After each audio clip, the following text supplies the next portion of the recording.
پھر حضرت صدیق اکبر منبر پر تشریف لائے، اللہ پاک کی حمد و ثنا بیان کرنا شروع کی۔ جب اللہ پاک کی حمد و ثنا بیان کرنا شروع کی، جو صحابہ کرام ادھر ادھر گروہ در گروہ بیٹھے تھے، تب حضرت ابوبکر صدیق رضی اللہ تعالی عنہ کی طرف متوجہ ہو گئے۔ اللہ پاک کی حمد و ثنا بیان کرنے کے بعد فرمایا، من کان منکم من یعبد محمدا صلی اللہ علیہ وسلم فہو ماتا ومن کان منکم من یعبد اللہ فہو حی لا یموت۔ یہ خطبے میں یہ بات ارشاد فرمائی، کیا فرمایا؟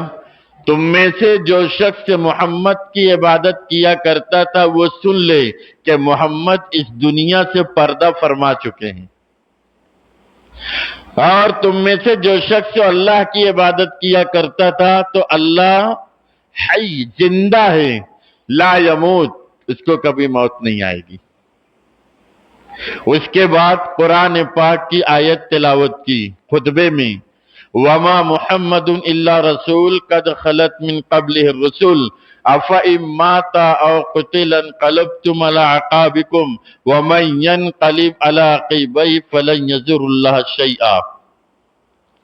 یہ آیت تلاوت فرمائی، تیسرے یا چوتھے پارے کی آیت ہے۔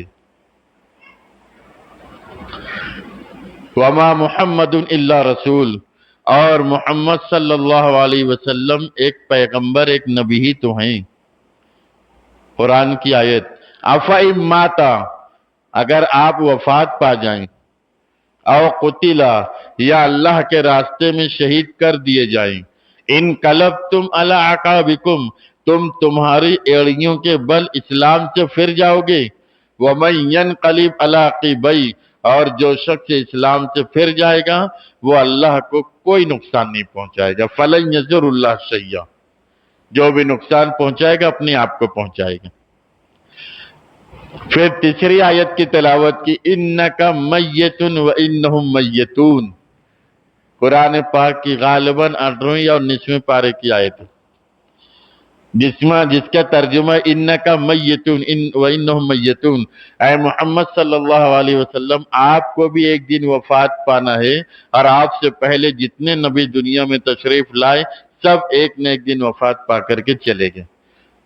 تو یہ جو آیت وما محمد الا رسول، حضرت عمر فرماتے ہیں کہ جب صدیق اکبر کی زبان سے میں نے یہ آیت سنی تو مجھے ایسا گمان ہوا جیسے وہ آیت آج ہی ان کے اوپر نازل ہو رہی ہو، اور یہ آیت سن کر کے تلوار میرے ہاتھ سے گر گئی، اور میں نے یقین کر لیا کہ حضور صلی اللہ علیہ وسلم وفات پا چکے ہیں۔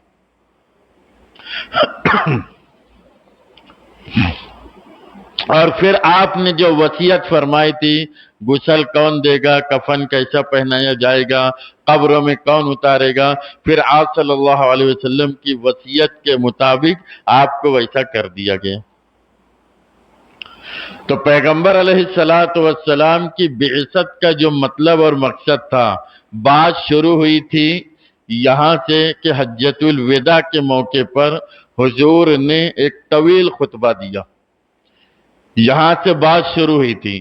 اس خطبے کے دوران میں حضور نے فرمایا تھا، 1.25 لاکھ انبیاء علیہم السلام کے مجمع میں، ترکت فیکم امرین لن تضلوا احداہما لما تمسکم بی کتاب اللہ و سنتی۔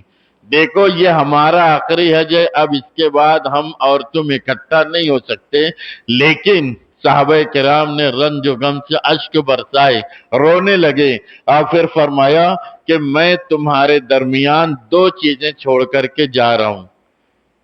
حجۃ الوداع آخری حج کے موقع پر، آخری خطبے کے موقع پر فرمایا، ترکت فیکم امرین، تمہارے درمیان 2 چیزیں چھوڑ کر کے جا رہا ہوں، لن تصلوا احداہما لما تمسکم بی، اگر تم ان کو مضبوطی کے ساتھ تھامے رہو گے تو نہ تم خود گمراہ ہوگے اور نہ تمہیں کوئی گمراہ کر سکے گا۔